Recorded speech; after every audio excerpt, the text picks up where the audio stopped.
right, we'll call this meeting to order this morning. We do have a quorum. Matt, there you are. You'll lead us in prayer, Alex.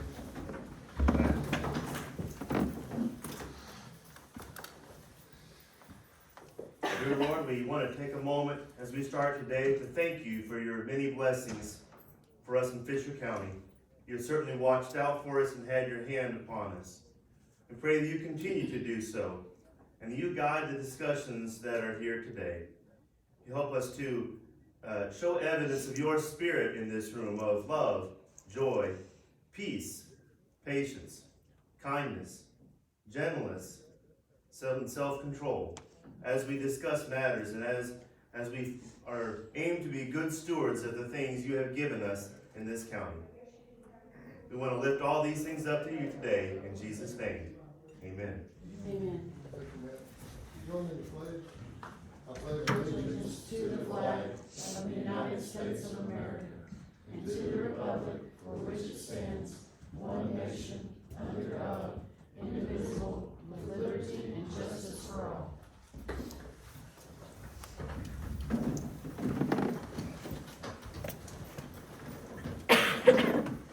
All right, public comments, we have one signed up, Mindy Brown. Yes. 3 minutes.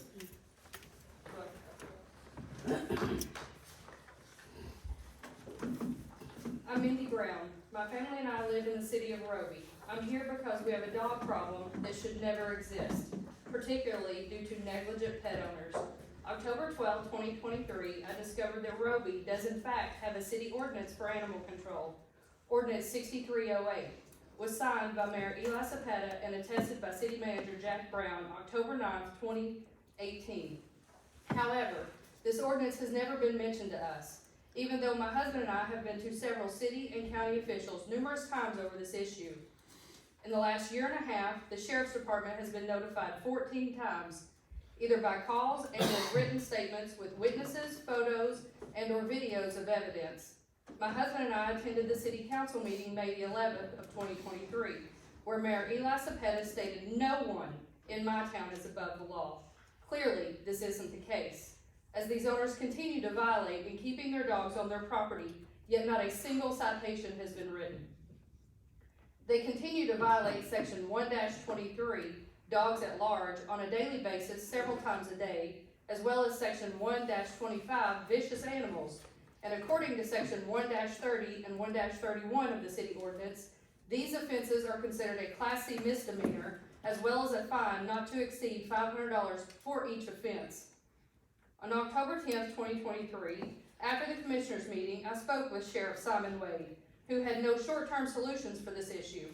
Furthermore, I was sternly told by Sheriff Wade, no tickets will be written even if the dogs are on your property. So my question to you all is this: why have a city ordinance if no one will enforce it? Had proper and lawful action been taken, few, if any, of the dog problems would have occurred or continued to occur. No one is asking or insinuating that these dogs be rounded up and or disposed of. What my family and I are asking is for Fisher County to protect and serve each of us as duly sworn. Additionally, uphold the laws regardless of race, religion, social, and or financial status. Holding accountable owners and harbors of these uncontrolled at-large dogs only in accordance to your city ordinance. No more, no less. My family should not have to carry pepper spray every time we walk outdoors just to feel safe, especially in what feels like a spotlight of discrimination. Thank you. Any other comments? We will move on to the consent agenda. Senior citizens, extension agent. Nick? Last month, we had our livestock district contest. Macy Omervik was 8th, individual sheep and goat. We had an intermediate team of Kinley Barnett, Carter Sherwitz, and Gideon Preston placed 5th overall. This last month, we validated 36 lambs and goats, and this month we'll validate about 102 pigs. Thanks, sir. Thank you. County Treasurer report. After reconciliation and finance balancing, we ended the county funds with $6,439,000 $410.71. Thank you. Any offer, Ms. Morgan? Yes, the commissioners got a copy of the invoice file listing, and on that listing, on page 4, we have a conflict of interest bill, so we'll do that later in the, off the consent agenda. But I'm asking the commissioners to approve that list, and if they have any questions or.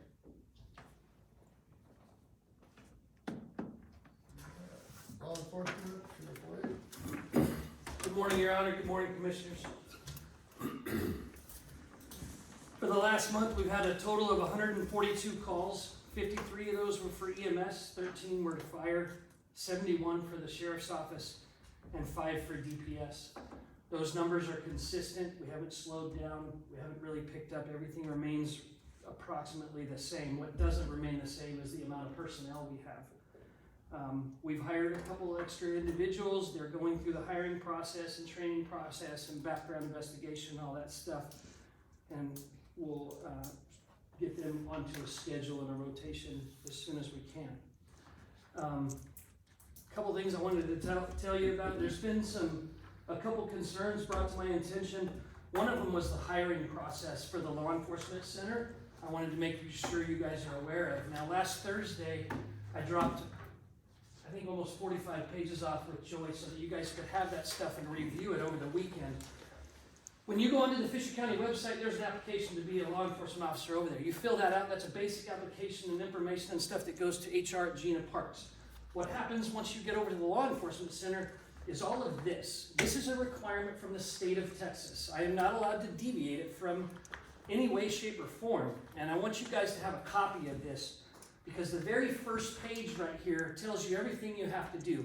If you're going to have a job over there in the law enforcement center, you have to go through a background check. You have to go through a background investigation. They're going to go through everything. And I don't want to bore you with this. This is why I provided this to you guys on Thursday, because there's been some confusion on the hiring process at the law enforcement center. You'll notice that on these state forms towards the back, they do ask for social media usernames and Facebook and all that. Absolutely, it's required by the state. Now, there's been some frustration with that, but let me explain to you this. A lot of these younger adults these days, okay, I believe everyone in here in this room is probably at least my generation or close to. A lot of these younger adults that play on social media since they were knee-high to a grasshopper tall, they've developed a completely alternate personality online. All right, they are one person to you standing here and somebody completely different in the social media world. Look at the high school shootings, okay? Every one of those investigations, oh, well, we found this, we learned this after the fact, so on and so forth. What we're trying to do at the law enforcement center is prevent that. So we're gonna go through all of your social media stuff. We're gonna look at your family. Background investigators are gonna go and talk to your school teachers and all that. And when you come over to work and do that, you're actually given all these forms. And it says, I hereby authorize Fisher County Sheriff's Office to background investigate me, check everything. They sign it, notarize it, and date it. Now, the problem is that a lot of people don't understand the hiring process for the law enforcement center, so if they don't get hired, they may end up having a problem with it. So I want to make sure you guys understand the importance of or the process of hiring somebody at the law enforcement center. My cook over there, Danny Seaton, that you guys know, has to do this exact same thing. Why is that? Because they have access to your or to anybody's most personal information. They're running license plates, they're running names, we're looking at criminal histories, we're looking at people's most intimate personal details, and we've got to screen these individuals and make sure that they have the confidentiality and the trust associated with having that type of information, that they don't, blab their mouth out in town about what they know and stuff like that. It takes a serious licensed professional to do that. So I wanted to make sure you had that because I know there was quite a few concerns with it. The next thing that was a major concern, which I've also even seen on social media, is overtime. Overtime seems to be a big concern. It's the first thing everybody attacks. Why is there so much overtime over there? The jail is not closed. The jail is depopulated. I know, it's words, it's semantics. What does that really mean? Let me explain to you. When I arrest somebody, I take them over to the jail, I gotta call the judge, she's gotta come in, a magistrate, I probably have to call somebody else in because I've only got one person on watch, so there's my overtime adding up. We magistrate them, we read them their rights, we take all their personal property, we store it here. The only thing they're doing is sleeping in Scurry County. That's it. So when I arrest somebody, which I'll tell you, we've had some really good arrests lately. Unfortunately, they always seem to happen at the end of the day or when everybody wants to go on vacation. So like last Friday, we ended up arresting a guy. There's a few of them, but it was last Friday. I had to call in an extra jailer, an extra detention officer, call the judge, get a magistrate and everything. Carlos Hernandez. We had a guy, he was picked up on a warrant out of here from many years ago. Got a phone call, hey, you gotta come get this guy in Dallas. Who is this guy? All right, so we go and we get him. Jalen Shivers, we arrested him, felony ×3. Injury to a child. That was last week. When we do that, we bring him down here. I've got to have the judge again come over. We've got to transport to Scurry County, everything. Jackie Gentry, we arrested him, felony 3, continuous family violence and possession of methamphetamines. Raymond Carl Messick, criminal mischief.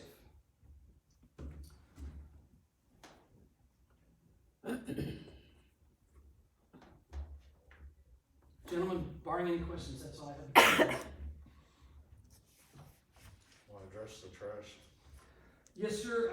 So there is a trash problem in every district, but this weekend was specifically Commissioner Evans' district, and I was going to address that a little bit more later on the agenda. Obviously, people are coming out of Sweetwater, they're coming up here and they're dumping trash. Now, these individuals that do this, what they did is they dumped a bunch of trash and the wife's mail was in that, and then they kind of drug it down the road several miles away and dumped another big pile of trash, and all the husband's information's in that. So what we're doing is I'm gonna grab that, I'm gonna contact David Warren, the Nolan County Sheriff, and let him know that I'm gonna go play in his backyard a little bit. And we're gonna go pay them a visit on Sweetwater Avenue. I know where they live at.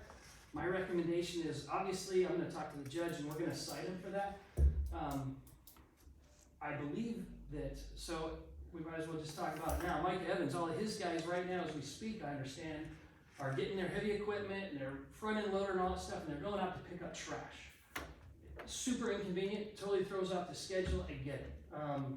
I would ask that you take all those man hours, time, fuel, everything, and submit that to the court, and hopefully those individuals can, you can be reimbursed, or the county can be reimbursed or something like that. I don't know what the judge can do on that end, but I do intend on finding these individuals and presenting them to the judge. That's it, sir. Anything else, gentlemen? We had a dumping out there close to us, and I know Ricky gave it to the Chavez. Yes, sir. I didn't know if it ever made it to y'all or not, or what. Never had heard anything on it. Yes, sir. I've got several reports from Commissioner Evans' district. I know there's some in precinct 1, and I'll look. We've got reports of this everywhere. One of the items later on in the agenda that we'll talk about is this van. When we reopen the jail, you guys have already approved the interlocal agreement with Lubbock County to bring inmates down. We'll have trustees down here. This van that I'm going to talk about, the way this ties in is, this morning Commissioner Evans has got his guys out there going to clean up trash. Well, I could easily send a deputy or a detention officer that's transport weapons certified in a vehicle with 3 or 4 inmates, and I'll provide you the manual labor to clean this stuff up. So yes, it is a priority. I intend on finding the individuals that are dumping. Some of them we can, but I've also got another solution for you. We got to go clean this stuff up. So if I can use inmates to help you do that, I think that would be a great thing for our residents and something that you guys could really sell to everybody as being positive. Thank you, sir. Is that it, gentlemen? Thanks, Sheriff. Thank you, sir. What's the pleasure of the court on the consent agenda? Need a motion? This is everything but the conflict of interest bill? Yes. I'll make a motion then. I'll second it. All in favor? Motion carries. New business, conflict of interest, no? Yes, we have one bill, for Doris Pippin, which is precinct 1, the conflict of interest bill for $6,800. Pleasure of the court.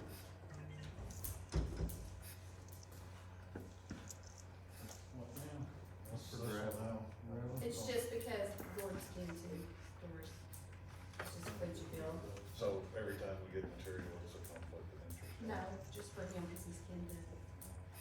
So he can't. Well, that's vote what I'm on- saying, every time Yeah. he gets material, it's a conflict of interest. Yeah, with her. But Yeah. we need to make it clear that this material, you know, we put storm damage on some of these bills, and, it was stated that we were doing that just in case something did come up, a grant, that they could come back and pay us for it. But that is not true. If it's not procured correctly, we forfeit that money, cause it's already happened before, that we have done this, and they came back and said, hey, we'll pay y'all for all that work y'all did, but we had forfeited that grant because it was not procured correctly. This is not a storm bill, this is just a regular But butcher on bill. some of them, this one isn't, some of them that Well, were we're paid not last talking time about was, those this but there was morning. some misinformation given on this, so. You, out in the real world, if you make a mistake, you try to correct it, but that don't seem to be the case here, you know, we need to do things right. Again, I'm asking for the doors fitting bill to be paid for $6,800. Motion to pay. Second. Dexter, all in favor? All opposed? Motion carries. All right, budget amendment, burn ban, gentlemen. It's off, it's pleasure of the court. Leave it all. There. Special revenue, Ms. Mama? Yes, we got, $2,050 from Stone Midstream for County Road 151 for pipeline income. That is to be split 4 ways, which each commissioner will get 5 in their budget, 5, 12, 15, so I'm just asking for that. I'll make a motion to approve it. Second. A motion and second, all in favor? Unanimous, motion carries. Yep. All right, discuss and approve 2024 county holidays, item number 6.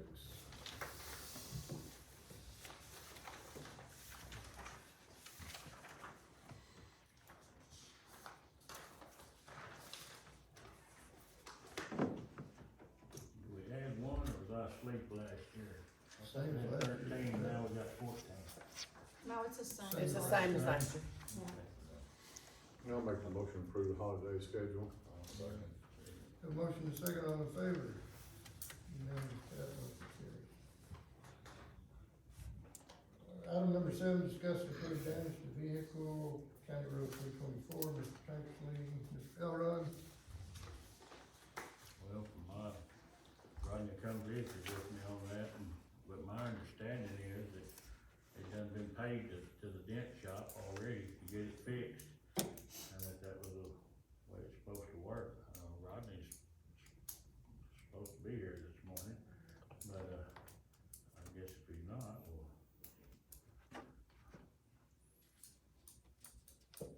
The dent shop didn't fix it.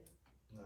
He wants to be paid personally for it, when we can't do that legally, I found out we can't do there's it. some kind of code or Yeah, something. the ain't local it, government code, we cannot pay it, Yeah, yes. pay for repairing it, but not. I don't even know if we can pay for repairing it now that we've dug into it a little deeper. That's something we need to get with the attorney about, but I cannot pay it to him personally, anyone that, Yeah, No. I so understand that that. can't be done. We're opening up a can of worms, guys, because we already had another claim on, I think, Gordon, your precinct. Yeah. What she's talking about, it came back on the Texas, practice and statutes and rules. Look, that she's got right Yeah. here, it's got documentation in there that, we're really not allowed to pay even after we'd talked to, Mr. Tankersley about potentially paying the place he had it repaired at, even though the damage happened on the road. With the wording in here, what she's saying would have to be actually, you'd need legal counsel on it, but the legal counsel we're getting from other counties at the moment is that we're not to pay it. So it's something that would need to be tabled and put in front of, legal to, figure it out. So I'd make the motion that we table it and let, county attorney look at it, and if he needs outside counsel, to use outside counsel to figure out what needs to be done on it. Second that. The motion and second, all in favor, table it, unanimous, motion carries. Annual financial reports. Yes, Marty? this is just the local government code requires me to put an annual financial report in the paper. And y'all should have all got a copy of that. It's just a breakdown of all of our, funds, what we have started with, what we spent and for the last year. So that's just me gonna put it in the paper this week. I just need it signed.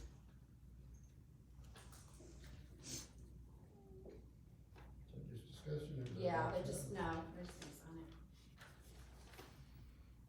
All right, item number 9, discuss ARPA funds. You again, Ms. Martin?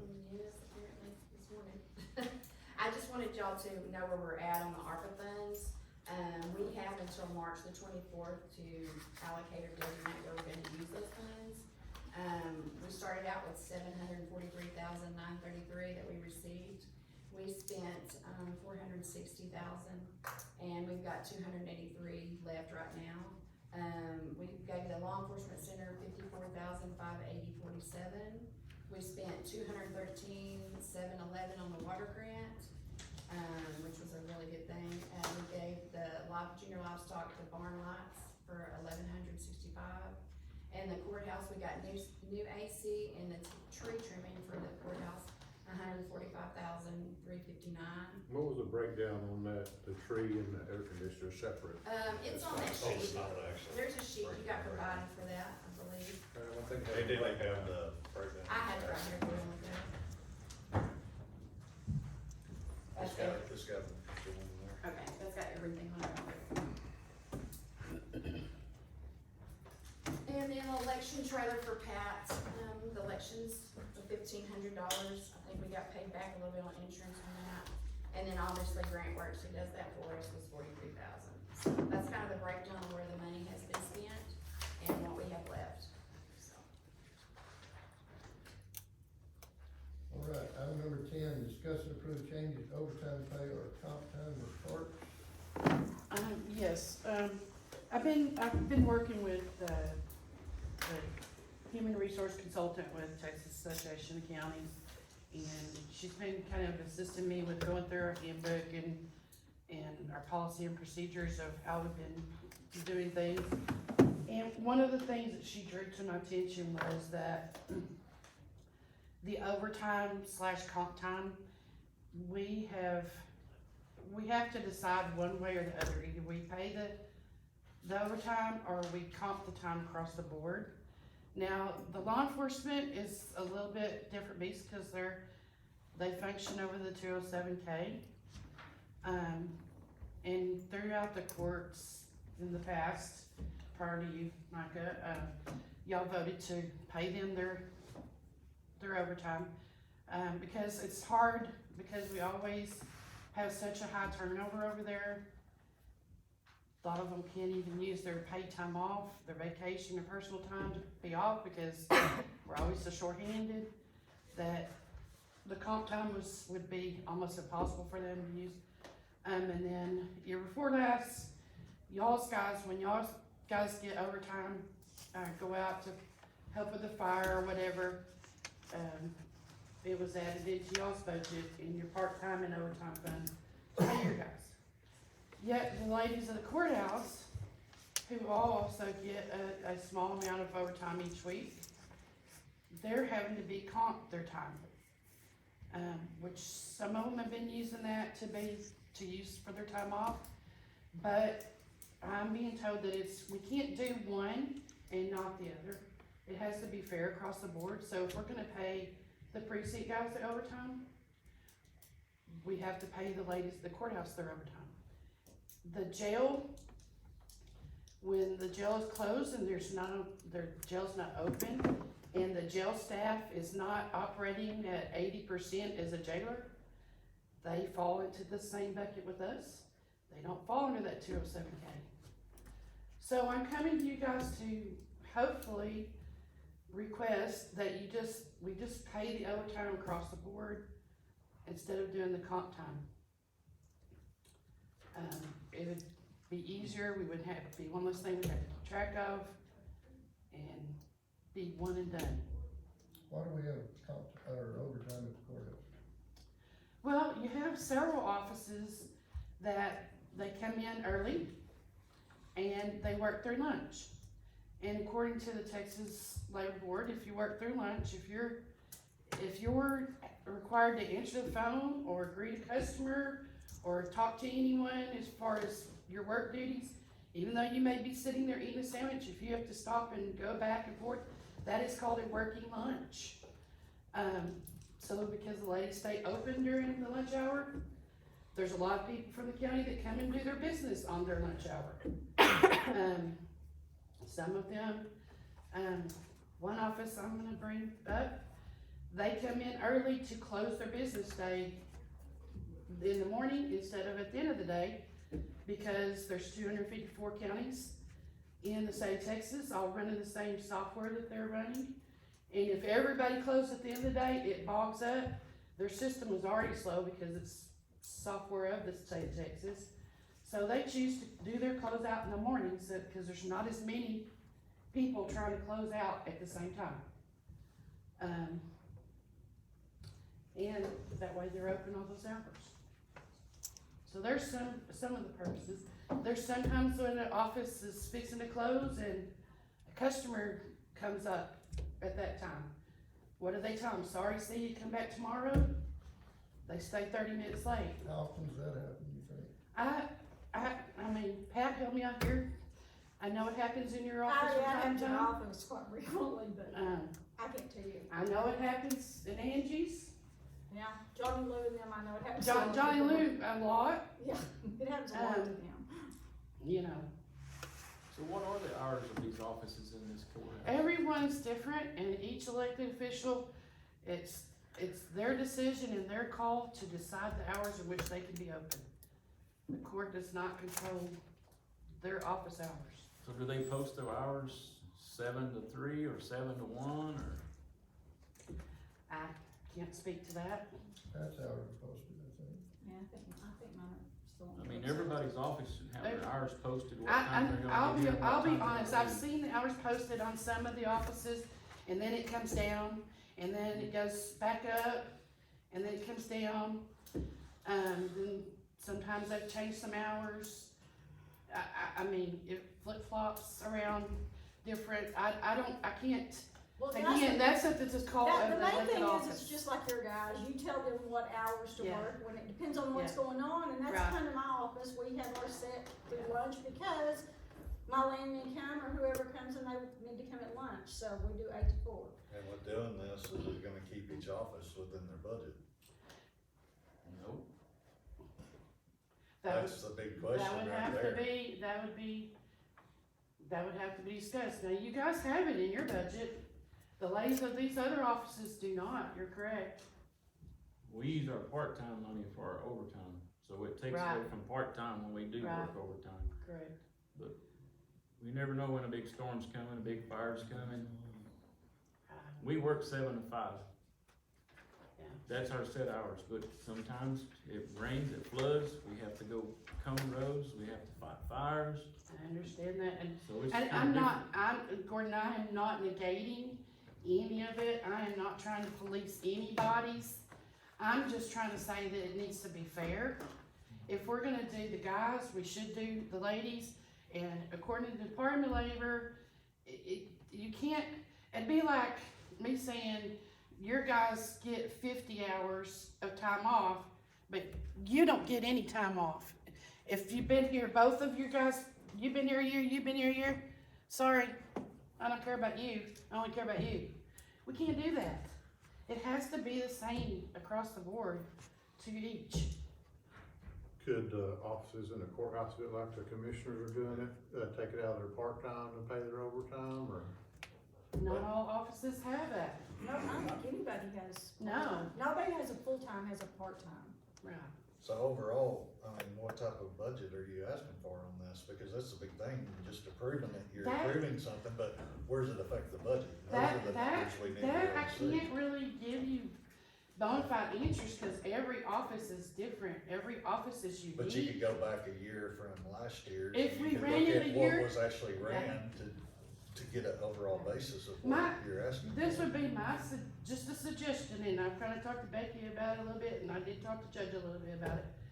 Make a separate line item for each one of them, and flow with it this year, and then when the budget comes, then you'll know. Because, Cause I mean, I know you can one look at the office comp is, time y'all put in, Yeah. because you're really talking about truly adjusting every budget. Yes, it does need to be a fair thing, but this is something that should have come up when we were doing budget talks and not a First Amendment right after the first of the year type deal. And so without numbers in front of us, I mean, you can't make a true decision on anything. You've got a basis to go off of, because like I said, you can pull up comp time from this past year. So you look at that and you can plug the numbers in. If you were doing overtime versus comp time, what's that gonna come out to in each department? Because overall, we've gotta figure out how to pay this without going back to what the county's got in recess. And if what we did in our general budget was a very limited, I think there's 28,000 that was left over in general budget for now. How much would that put you over on all this? Cause we can't just go and pull money out of what we have constantly without knowing the long-term effect of what it's gonna do. Because if we're long-term pulling out of what we've got sitting there, then it ain't gonna be sitting there, and then we've got an issue that's gonna arise further down the road. How are we gonna fund this? So, I would like to see the numbers off of it. I understand the funding issue of it, and the hard part would be every office is different. I mean, I guess I could run through the comp time and Yeah, create, and mine's gonna but be a kinda little get a guess. skewed this year because Jessica, was her first year, so she That's- was hardly getting, so she did work over to get comp time just to be off, because that first year, as you guys know, well, but you don't get hardly any time off, that first year, you get like 16. Well, we're gonna talk to that. Yeah, but I wanna anyway, talk to yeah, that she'll in a talk about minute that too, too. but it's like 16 hours is all you get the first year. Because of the way we start, so like Jessica started last November, so like mine, it's not gonna be much comp time. Next year she won't need it, she'll have her regular PTO and vacation time, but she got comp time this year, so mine would be skewed in my office just because of that. I'd like to see some numbers to be able to know how we need to actually make where we need to pull, what we Okay, need so to do, I because guess then you're I'll bring shifting this a back big to the budget. court then So I with would ask numbers, but it's pay still for gonna this. have to be, cause it's only gonna take one employee that just gets disgruntled about it. And now that I've burst it out here in court, that, Department of Labor can make an action. Pleasure of the court. So, So we'll table it Put and your I'll guys get you on the comp number. time just till the next budget, and we all I get the would- same. honestly, I'd say we need to table it to see how we're gonna make it work. Because we can't just say this is gonna work without knowing where we're gonna pull stuff from. And we need to designate where we're gonna be pulling this money from, because it's gonna put every department over their budget. I'm not saying that we don't need to make it fair, because if it's in Texas statute that we have to do this legally, we need to do it. But we've got to be able to figure out, and when we do this, right now, if we were to make a vote on it, we have to designate how we're gonna pull that. Where that money's gonna come from. So, I wanna see some numbers to know how we need to work this, and with that being said, I'd like to make a motion that we table it till we see the numbers, so we can figure out where the money's gonna come from to do this. I'll second it. Have a motion and a second to table, all in favor? Motion carries. Okay, next, on this as well. Item number 11, discuss and approve PTO vacation policy handbook as part of the. Okay, I've brought this up a couple of times before. And again, I'm trying to been trying to work through updating the employee handbook. And I've been giving you a page at a time, this procedure, that policy, blah, blah, blah. And a year ago, I gave you a book like this that had some samples of policies from other counties. And I gave you this comparison sheets with a list. I've got like 30 different handbooks from 30 different, give or take, counties. And I gave you sick time, vacation, personal time off, and bereavement. I gave you all those comparisons to go through. And it got tabled a couple of times. But I've gotten feedback from some of the employees, some of the elected officials. I've asked questions. A lot of you don't like the way the current handbook is with the paid time off. We don't pay very much is what I hear so very often. And, you want to pass that up? Pass that around to them. This is the way the current PTO and an employee under a year, they don't earn any vacation time until after they've been here a year. And they only earn so many hours based on the quarter in which they started working for the county. And then we've been doing it calendar year. And we have to keep a template, a manual template on each and every employee that's eligible for these benefits.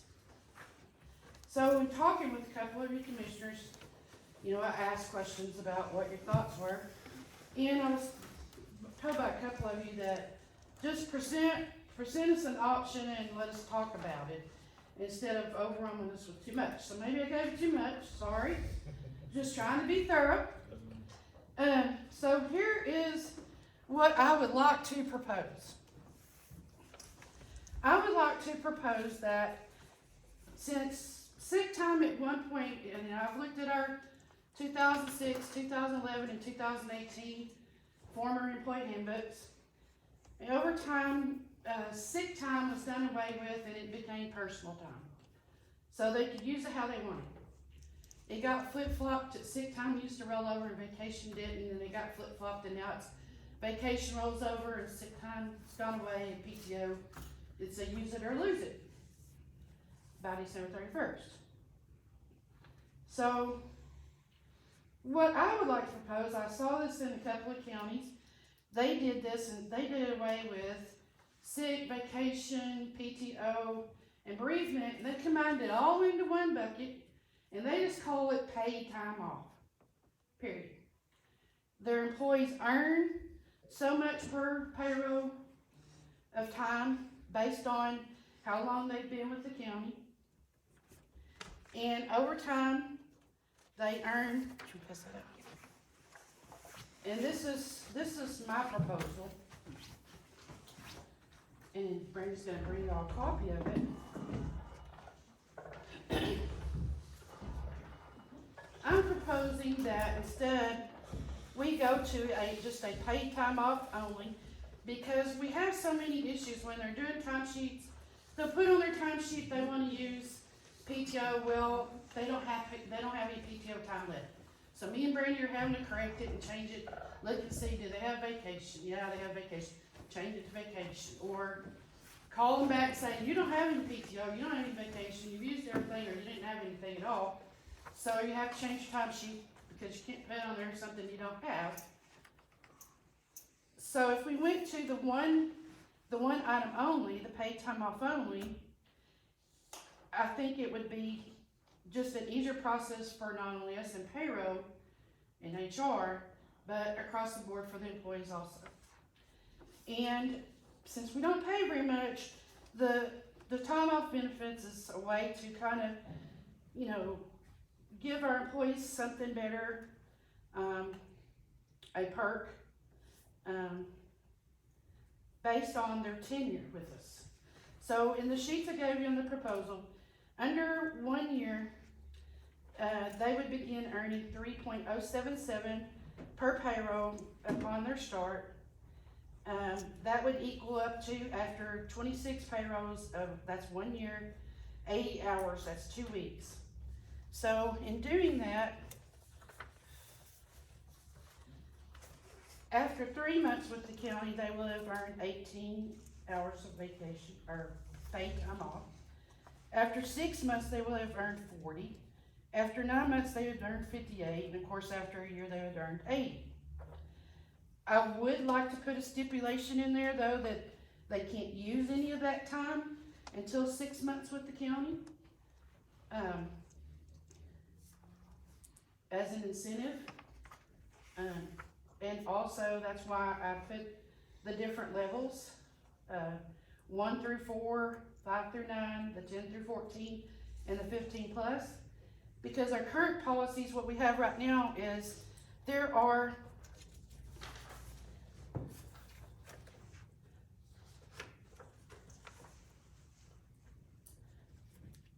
a few employees that. I'm gonna give them this one too.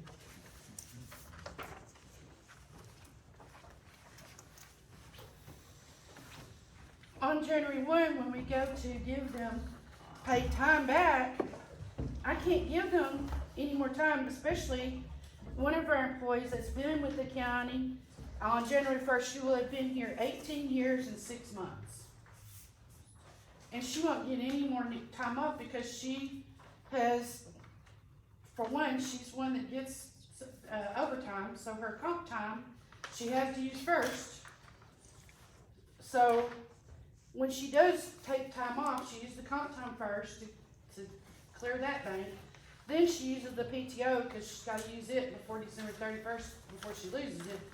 So she ends up sitting and carrying vacation time all the time.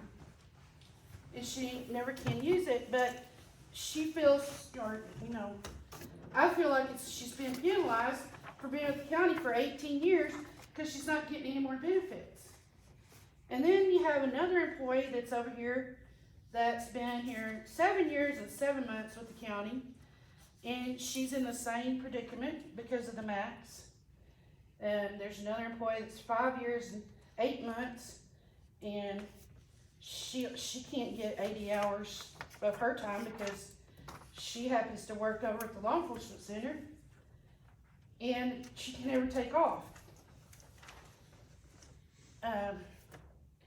So those are some of the bases for how and why I would like to go to this proposed just simple paid time off and let them earn. Now, I would request that on January 1, since we've all gone to a calendar year with this, on the January 1, we give everyone the 80 and 80 for a total of 160, and then they start earning on top of that from that point forward at the rates that I put on the earn per payroll up to the max limits. So as they use it, as they use time, it'll always be calculating and keeping track of their time off. It knows when they can earn more, and it knows when they use their time. And it will no longer be the calendar. It'll be just solely based on how they earn it over time. So if they don't use it and they get to the point where they're at their max, they wouldn't earn any more after that point. They'd be at the max. They'd have to use some time.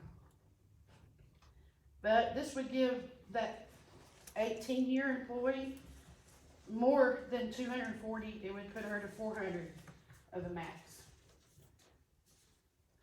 Now, if you think about it, that sounds like a lot. If you looked in the book that I gave y'all, because of sick time, there's a lot of those counties that let them carry 420 hours of sick time. Think about it. If you have a surgery, whether it be a knee surgery or shoulder surgery or whatnot, typically you're going to need to be off 4 to 6 weeks to heal, recover, go through physical therapy. So this would be all in one. It'd be that time to be for a surgery, it's not all just for a vacation type thing. It would be paid time off that they use anyway across the board as they needed to. What other counties are implementing this right now? Did you pull this from? Well, Hill County is the one that I found the most. I have a whole, you didn't get the book, but I can give you a book of all the samples of policies. They're all over the place. The majority of them do sick time and vacation.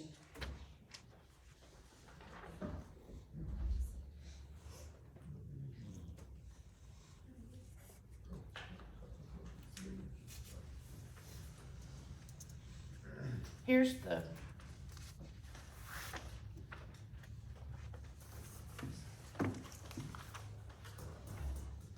chart, which kind of shows you what counties, this one's vacation, 6 months they earn this many hours, 12 months, here's their caps, whether it's a no carry forward, I've added some notes in there, this vacation, there's sick time, there's PTO. And you see very few I found 4 counties that do PTO, and that's including us. Got a lot of CMs.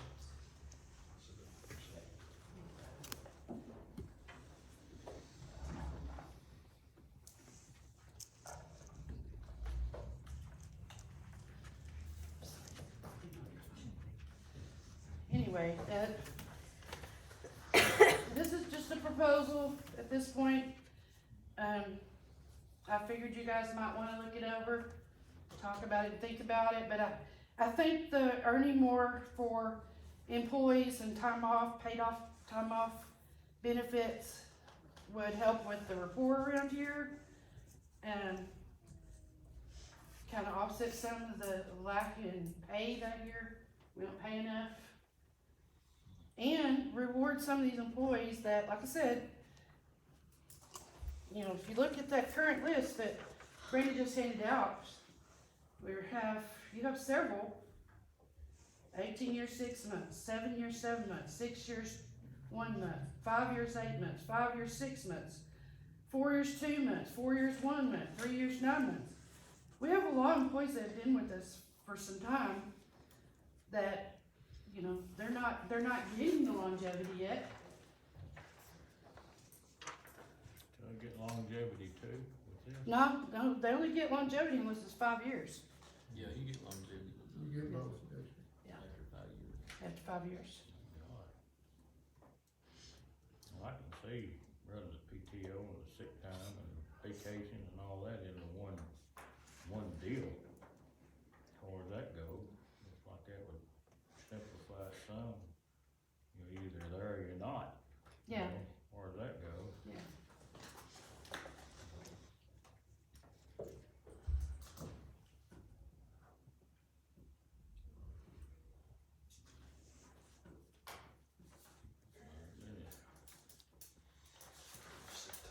You got cut out the admin leave? Well, admin leave is at the discretion of the elected official. However, So no. if they have this ability to have this time off, there shouldn't be a need for the admin. With the exception of a snow day. Why can't you just give admin to offset some of this? Do what? Why can't you give admin to offset? Well, I'm just gonna quote one, you know, they're gonna do what they want. Elected officials gonna do what they want. If they want to pay their employee and they don't have any time, they're gonna pay them admin leave. That's my That's the way point. it seems. What's the advantage of this if you still have admin? Hopefully it would deter some of that admin leave and put it straightforward.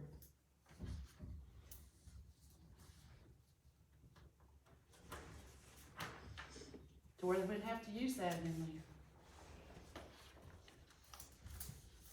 So you don't think they'll use admin leave if we accept these policies, is that what you're saying? That would be my hope. So you're looking at a cut down on admin leave and then overall, instead of having 3 different things that we're using, it'd be You hope. consistent on Straight one. that you hope. Well, in a way, because this would be earning per the payroll, Judge, if they don't use this time, they're not gonna earn any more. It's gonna cap and it's gonna stop. So if they used admin leave instead of using some of their time off, they're gonna hit a point in the payroll where they're no longer gonna earn any more. So they're gonna want to use their time so they can continue to earn more. That's the incentive there.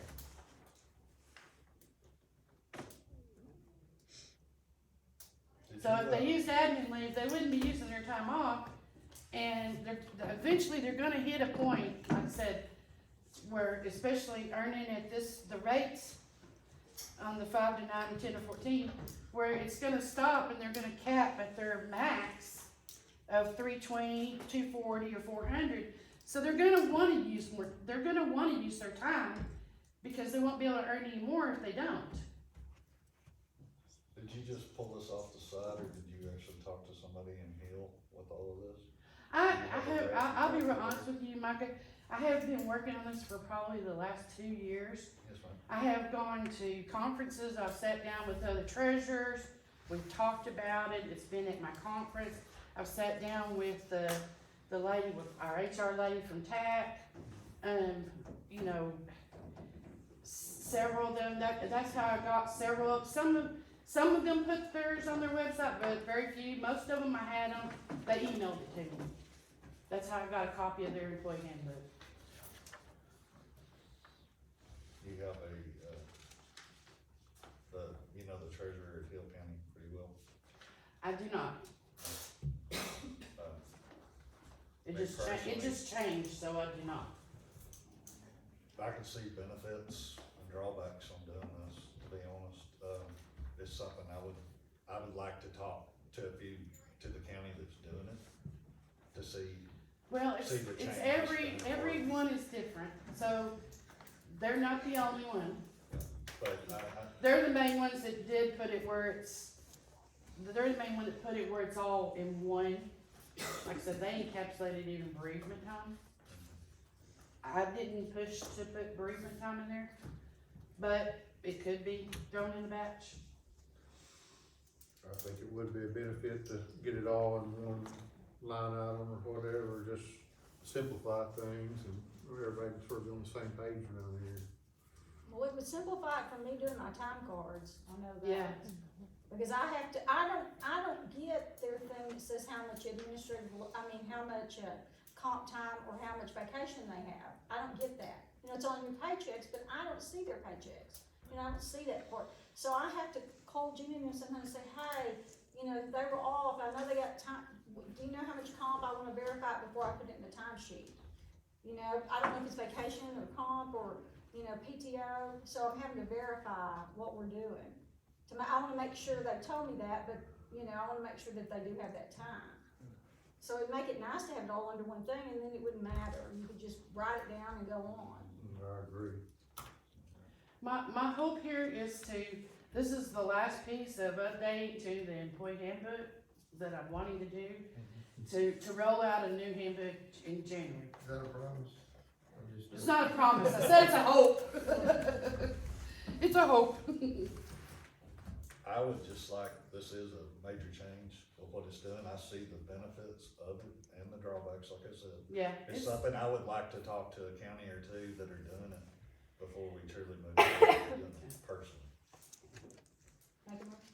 I'd make a motion to table Table. this with next month's deal, where we could actually, I could talk to a couple representatives from, you could, help me find a few Yeah, more of those I can do counties. I'd like to talk to a rep, and if y'all want to, I'll share the information with y'all. So I'd make a motion to table to find out more It's- information on it. That's something we can do, and like I said, that's why it's taken me so long. The employees, people are always complaining, and like I said, every county does this differently. I mean, I've tried our neighbors, and again, they do it differently. I mean, Scurry County, their sick time bank is 1,440 hours, which I think is crazy. But It's that's just, their system, so. it's one of their changes, that this is such a big change that we need to draw a little information on it, just to make a more Okay, sounds good. informed decision. Sounds good. I just what I kinda figured we would probably need to do. All right, have a motion and a second, all in favor, table. Unanimous, pass, motion carries. I just have the canvas for last week's, election, and I should have got a copy of the results. We had 505 people vote total, which was well over 18% turnout, but actually was for constitutional amendment election, a good turnout for us, so. I'll make the motion to approve it. I'll second. Have a motion and a second, all in favor? Unanimous. Item 13, discuss and approve one of 4 bids for 10 horns, each precinct, ARPA funds. Commissioner Evans. There's a adjustment to that. I found out after we submitted this for the agenda that, with the ARPA funds, they had a change in it on, to those bids, we'd have to submit to the public because they were over $50,000. So I'm just asking to remove those 2 that were over 50,000, which brings it down to 2 bids. And for a total, one bid was for 36 diameter by 30 length tin horn with a, quantity of 20 pieces from Contact Solutions out of Seymour is, $36,550. And then the other bid estimate was, for 48-inch diameter opening, 30-foot long, quantity of 20 for a price of $48,225. What this is this is not a normal budgetary item that we have on our budget for these roads. We're all in need of tin horns right now. Average tin horn, if you buy it by itself, the cheapest place I have found them has been Contact, unless y'all have somewhere cheaper, was $2,700 for one tin horn by itself. We're looking at this, if we did a quantity of 20, it'd get broke down between all 4 precincts, giving each precinct 5 tin horns apiece. Is there any way we could change the size on some of these, like this bridge that we had a hole come in, riding tankers fell in, and, these big trucks, overweighted trucks been going over or damaged. We have a lot of, non-state bridges in my precinct that are holding up to this energy, industrial, heavy traffic and all, and, they're gonna have to be poured out, and they're not on the state road bridge system. They're county bridges, and we're responsible for all.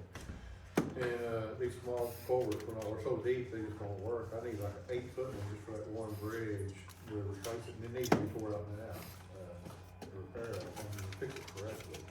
You know, even 248s, might work, but can you get so much brush and trash that they stops up all the time, that much water going through there. I need like an 8-foot one. I might have a solution for you with drop zones out there, so they're 4 foot diameter, but they're about 8 to 10 foot long for concrete that come in together, culverts.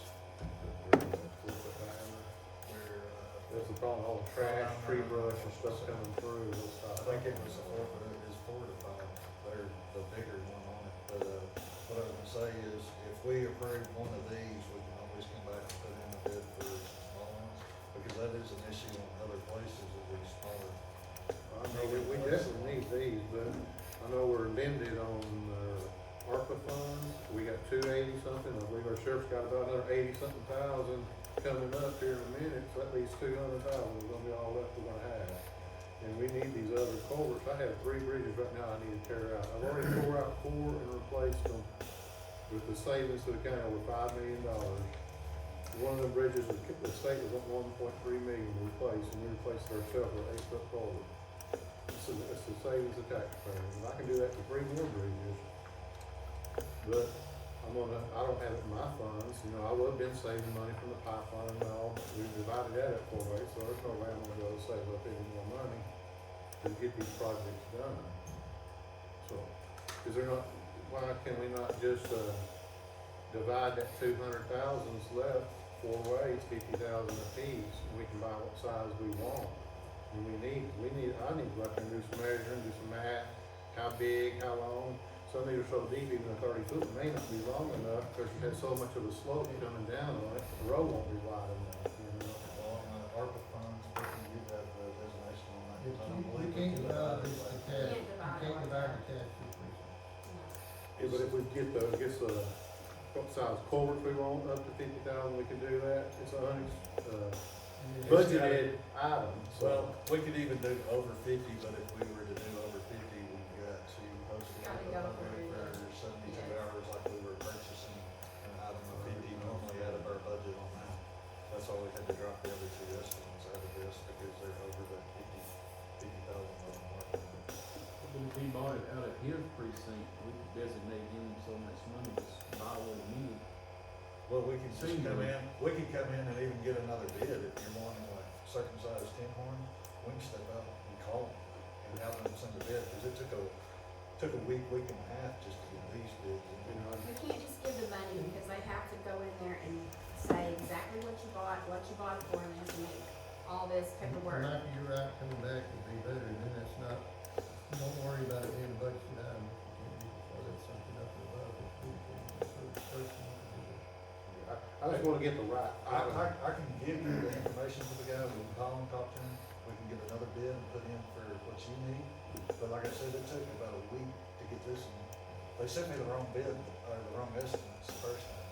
So I had to call them back, and then it took another week to get these back in, so they're not coming back in quick. Well, I think it is a good idea, and I appreciate you doing it. I just wanna get the correct size that I need for the projects that I'm needing now. Yes, I do. No, I'll get them on the form after we step out, but as far as this, one demo itself, I mean, I'm up more for 4-foot diameter tin horns because of the flow of trash and, I mean, silt and stuff coming down these roads, cause I've got 2 roads right now I've got a major problem with. I've been back and forth with, Ron Jones at TechStop, with them trying to come in and help us. Because of, like I said, the amount of silt coming down these 2-foot diameter tin horns that we're stuck in on these roads, first rain, big rain, they're stopping up and you're busting out, you're running across stuff, they're just not designed to block. Now, with that being said, the 4-foot diameter tin horn, I mean, there's a lot of work that goes into setting that, because our roads aren't designed for it with the shape most of these roads are in. You've gotta build a lot to put that in. So I would be willing to do the 3-foot diameter tin horns with y'all at a quantity of 20, which gives each precinct 5 apiece. And that was, $36,550 on that estimate. For a precinct. No, that's total for all 20. So, What he's saying, though, he needs to spend his money for a bigger one. Can we do the 20 We pieces will have and to then come get- back and do it again? yes, because it's not a budget, and that's what we're saying. We could resubmit, and that's what I was saying, I'll give him the information, it's Alexander, we'll talk to him, and come back and resubmit one, and if it's a project that's gotta happen immediately, then we can always have an emergency session, and just have to post it to the public if we need to put it forward. I was thinking this is gonna be for each precinct, what it says here, 1 of 4 bids for each precinct, so. And that is, it's a total estimate for the tin horns that are being divided between the 4 precincts, so. 20 of them. You could go with a 3. If we went with the 3-foot diameter, which is $36,550, that's a total of 20 tin horns that are 36 inch, which 3-foot diameter opening at 30 foot long. So that'd be divided up 5 per precinct. And that is the most commonly one that we use, you know. We got these special cases on the big ones, but I've used a lot of 30-foot, 36s in the past. That would be that's the one I would like to see us test. So I'll make the motion on that one right there. What's the motion? So the motion is for the estimate from Contact for a 36-inch opening, 30 wing tin horn quantity of 20 tin horns at a price of $36,550 From the articles. from the Articles. There's a copy of it.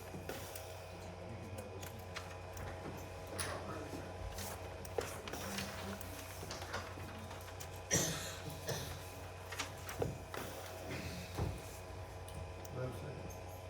Oh, Chris made a second. Okay, I thought I'd make the motion, I'm sorry. Have a motion and second, all in favor?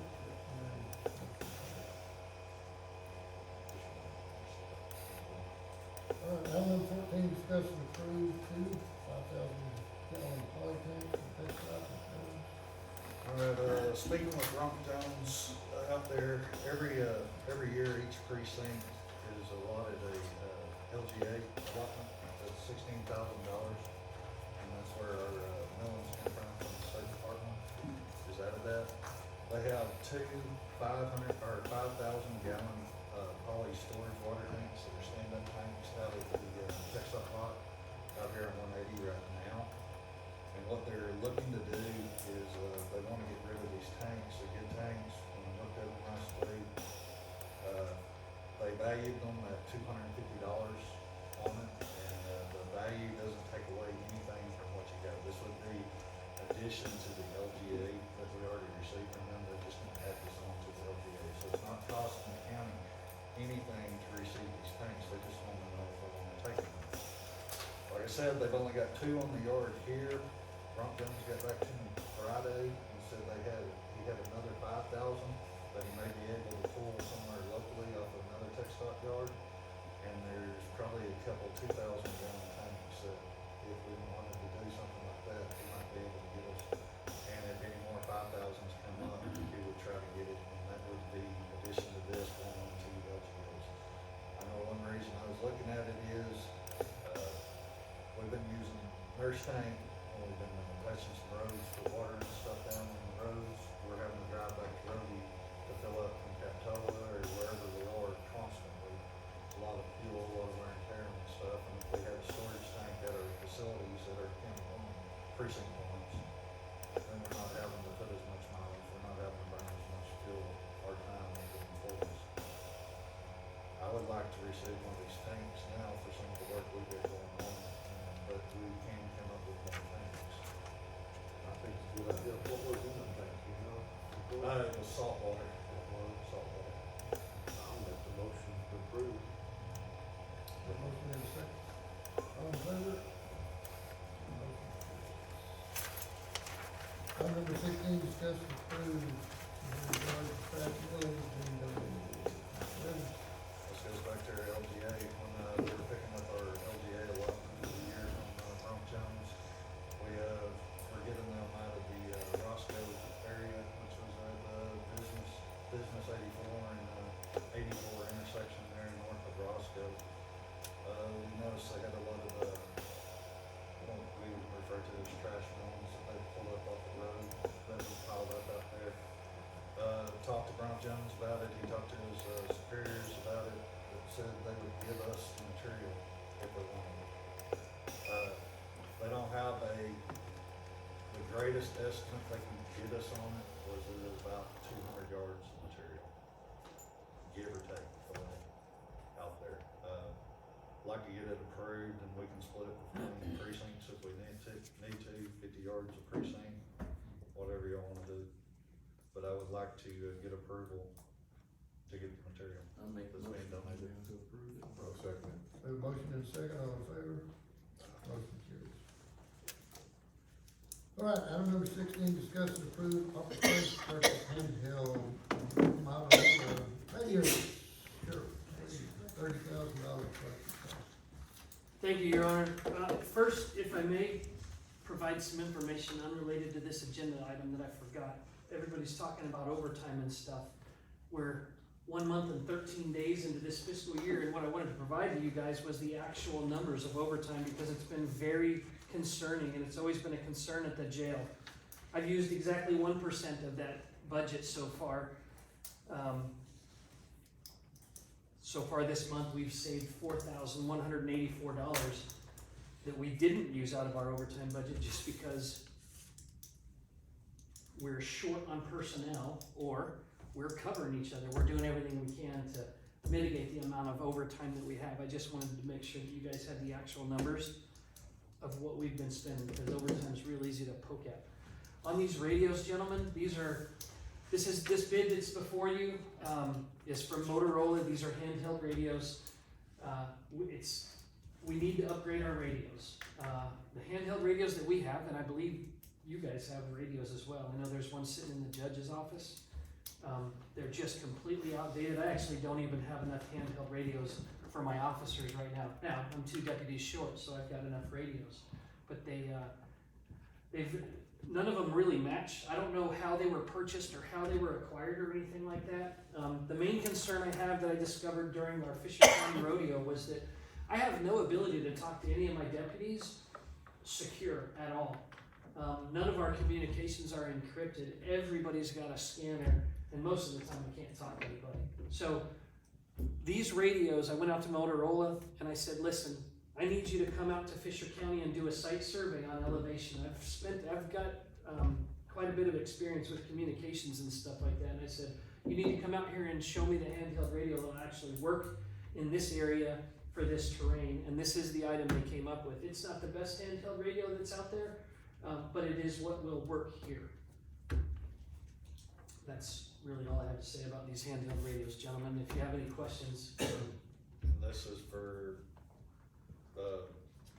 deputies, officers that are on patrol. This is for deputies and detention officers. This is for everybody. There's 12 radios total. They all come with hand mics and stuff, so there will be some spares, but this will be utilized by everyone in the law enforcement center, especially when we do details out in town. What's the reasoning behind the jail, the detention center and having radios? They don't need to have it inside the building. They'll use it when they're out in town. When we're running, when I start sending inmates out in town to start cleaning up and we're having details like that, they'll use handheld radios out there. But inside the building, no, you can yell from one end to the other. There's no need inside that building. We also do have that memorandum of agreement with the Rotan School District, and I do provide a radio for Royce Bell. He uses our dispatch. It costs us nothing. You guys have seen that memorandum of agreement. Obviously, I'd be giving him, it's our Fisher County radio. He'd be using that while he's up there as well. And these will be truly secure encrypted radios? Yes. So these handheld radios, when they purchase them, right, we buy these new radios and they come with all this new fandangled equipment. They are encrypted. They're not encrypted to talk to our trucks. So you'd have to, I've got to talk programming and stuff. That's next year or actually a couple years down the road. But these are encrypted radios that I can talk to just you and no one else can hear me, which is what we need. It's vital for information going out when you're working. Yes, sir. You know, there've been some revisions made to that SB 22, that we still might could qualify for it. And there is in that you can use some of that funds for equipment if you get, Yes, sir. pay it correct for everybody. I've been talking with Isaac Castro and he called Charles Perry's office and they said we still could be eligible for that. So then he called, State Controller's office and talked to the person in charge of handling and paying the grant for the SB 22, and they said you can go back and backfill, even though we passed the deadline, that we can go back and backfill some of these issues that we didn't get done in time, and we might could still qualify for it. And he said he'd be willing to work on the application, or even come over here and talk with the judge or to the court about how we can go about still receiving this SB 22. Yes, sir. That's outstanding news. I would, It'd be something I think we at least ought to look into and see if it is possible. yes, sir. SB 22 is a complete game changer for us here in Fisher County. If we can still qualify for it this year, that'd be great. I hope that it is offered and we can qualify for it next year. The great thing about SB 22 is I don't need to increase deputies' pay. They meet the minimum threshold. Detention officers, their pay will increase. The majority of that $250,000 that is offered to Fisher County, we qualify for $250,000. A small amount of that will go to payroll, but I would estimate probably $175,000 of that can go to probably equipment each and every year, which is They said we can still go back and backfill it as long as we get this done by January 1st. Yes, There's sir. still, it's time if we go back and do it, we'd have to do some amending on some stuff, but, it's a possibility, and I think we ought to look into it, and if you wanna talk about it after the meeting, we'll see. yes, You sir. know, how we can do to sort of get something rolling on this deal. Yes, sir. Whatever you need, whatever I can help with the court, I would appreciate that help. It would be very beneficial. Thank you. I guess my Can we next, take a 5-minute break? I got to go with that. So moved. Can I get a copy of that Motorola? Yes, ma'am.